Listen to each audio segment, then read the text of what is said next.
fait, le but premier de l'association, ce n'est pas je dirais, le combat contre le racisme et justement cette crainte, peut-être cette méfiance vis-à-vis des hindous. Nous avons mené il y a un an je dirais pas un combat, une demande à l'État pour l'introduction de l'hindouisme à la circulaire FP 901 du 23 septembre 1967. Ça nous a montré que lorsqu'on mène des projets de manière claire, calme, argumentée, il n'y a aucune raison que ça n'aboutisse pas. Donc nous nous sommes constitués en association pour avoir, je dirais, plus d'attitude dans les chantiers qui restent à entrevoir à La Réunion pour l'hindouisme, pour les hindous et pour les Réunionnais de manière générale. Il est vrai qu'il y a un premier point que nous avons abordé avec vous, c'est la question du racisme. Nous avons noté sur les réseaux sociaux des messages qui sont devenus de plus en plus explicites. D'ailleurs, nous vous avons donné des captures d'écran qui non pas seulement dérangent, qui nous heurtent, qui nous blessent. Et nous ne sommes pas là dans l'idée de dire qu'il faut sanctionner ou quoi que ce soit, mais il faut que ça s'arrête. Il faut que ça s'arrête, il faut qu'on se penche sur la question des mécanismes, en fait du processus qui amène cette posture de méfiance et de crainte vis-à-vis des Malbars de La Réunion.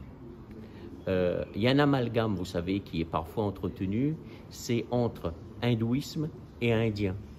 Nous sommes hindous, mais réunionnais et français. Donc d'ailleurs, l'objet premier de l'association, c'est la promotion de l'hindouisme des Outre-mer dans le cadre de la République française. Qui avait été formulé, l'État a été très réactif. Nous avons même été reçus au ministère des Outre-mer à Paris, reçus ici à la préfecture à La Réunion. L'État était très réactif. Monsieur le préfet, par lettre du 17 juillet, a donné son autorisation, mais malheureusement, dans les faits, les chefs de service ne l'appliquent pas. Certains même nous disent nous n'avons pas connaissance du texte.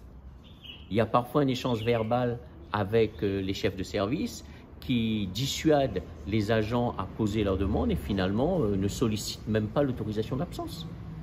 Donc voilà, ce sont des choses qui sont, à notre avis, graves.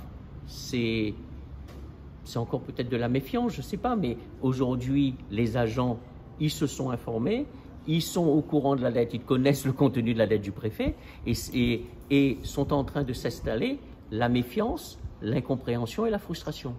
Chose qui n'est pas bonne pour un pays. Je pense que l'hindouisme, les hindous sont très mal connus à La Réunion. La responsabilité, elle est sans doute la nôtre, la première. Mais il y a, vous savez, l'État. L'État n'a pas à connaître les communautés religieuses. Elle se doit de les connaître tous. Et ça ne doit pas se résumer au droit associatif.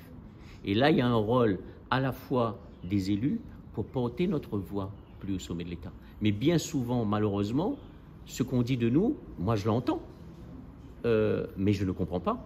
On dit que c'est un sujet délicat. Pour la question de la demande des Jofaya, ah non, attention, c'est un sujet délicat. Il ne faut pas se mouiller.